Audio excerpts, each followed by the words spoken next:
Assalamualaikum warahmatullahi wabarakatuh. Perkenalkan, nama saya Isti Suryawati dengan NPM 233402025.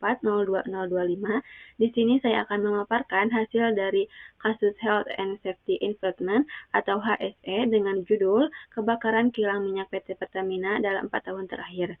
Guna untuk memenuhi tugas ujian akhir semester dengan dosen pengampu mata kuliah Manajemen Operasional, Bapak Luki Radi Rinandiana, STMSI. Di sini saya akan membahas serangkaian insiden kebakaran yang terjadi di fasilitas Pertamina, serta pentingnya penerapan sistem keselamatan kerja atau HSE untuk mencegah kecelakaan dan melindungi pekerja serta masyarakat sekitar. Langsung saja ke pembahasannya.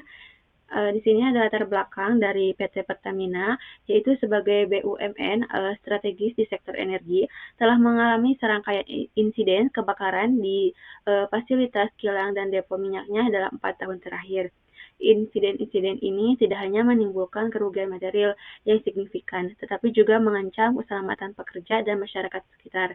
Nah, beberapa kejadian penting itu meliputi yang pertama ada di kilang Pertamina Balikpapan pada tanggal 25 Mei 2024, yang kedua di kilang Pertamina Dumai pada tanggal 1 April 2023, dan selanjutnya ada di kilang Pertamina Balikpapan pada tanggal 15 Mei 2022, selanjutnya di kilang Pertamina Balikpapan 4 Maret 2022, kilang Cilacap pada tanggal 13 November 2021, yang keenam ada di kilang Pertamina Cilacap pada tanggal 11 Juni 2021, yang selanjutnya kilang Pertamina Balongan pada tanggal 29 Maret 2021, dan yang terakhir di depo Pertamina Pelumpang atau Jakarta Utara pada tanggal 3 Maret 2023.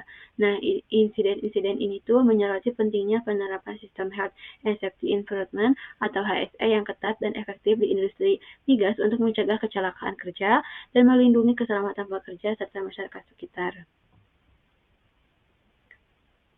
Selanjutnya ada bahaya yang harus diantisipasi PT Pertamina. Nah, operasional kilang minyak memiliki potensi bahaya yang tinggi.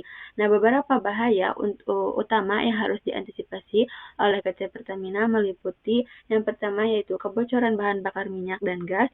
Itu kebocoran dapat terjadi akibat kerusakan pipa atau valve atau tangki penyimpanan yang dapat memicu kebakaran atau ledakan. Dan yang kedua adalah ledakan akibat tekanan berlebih atau percikan api. Nah, akumulasi gas yang mudah terbakar dalam ruang tertutup dapat meledak jika terkena sumber api. Selanjutnya, paparan bahan kimia beracun, yaitu gas seperti hidrogen sulfida atau H2S dan uap bahan bakar dapat membahayakan kesehatan pekerja jika terhirup dalam konsentrasi tinggi. Dan yang keempat yaitu korsleting listrik di area bertekanan tinggi. Itu sistem kelistrikan yang tidak terawat dapat menyebabkan percikan api yang memicu kebakaran. Yang kelima yaitu human error saat operasi dan pemeliharaan. Itu kesalahan manusia seperti kelalaian dalam prosedur kerja atau pengawasan dapat menyebabkan kecelakaan serius. Dan yang terakhir yaitu cuaca ekstrim dan potensi sambaran petir. Itu kondisi cuaca buruk dapat meningkatkan risiko kebakaran terutama jika sistem penangkal petir tidak memadai. Selanjutnya ada tata cara pengendalian bahaya di semua tingkatan. Yang pertama itu ada eliminasi, yaitu menghilangkan sumber bahaya sepenuhnya, misalnya dengan menghentikan penggunaan bahan kimia berbahaya jika memungkinkan. Selanjutnya ada substitusi, yaitu mengganti bahan atau proses berbahaya dengan alternatif yang lebih aman. Yang ketiga yaitu rekayasa teknis, yaitu mengimplementasikan sistem otomatisasi sensor deteksi kebocoran dan peralatan pengaman untuk mengurangi risiko. Dan yang keempat yaitu kontrol administratif, yaitu menyusun dan menerapkan prosedur operasi standar atau SOP, jadwal pemeliharaan rutin dan pelatihan keselamatan bagi pekerja.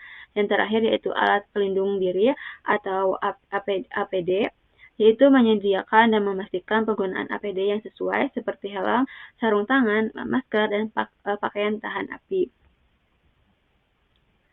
Nah, untuk memastikan keselamatan dan kesehatan kerja di industri migas, PT Pertamina harus menerapkan standar operasional HSE yang meliputi yang pertama itu penerapan ISO 45001, yaitu Sistem Manajemen Keselamatan dan Kesehatan Kerja yang diakui secara internasional. Nah, yang kedua, pelatihan rutin K3 migas, yaitu memberikan pelatihan keselamatan kerja secara berkala kepada seluruh karyawan.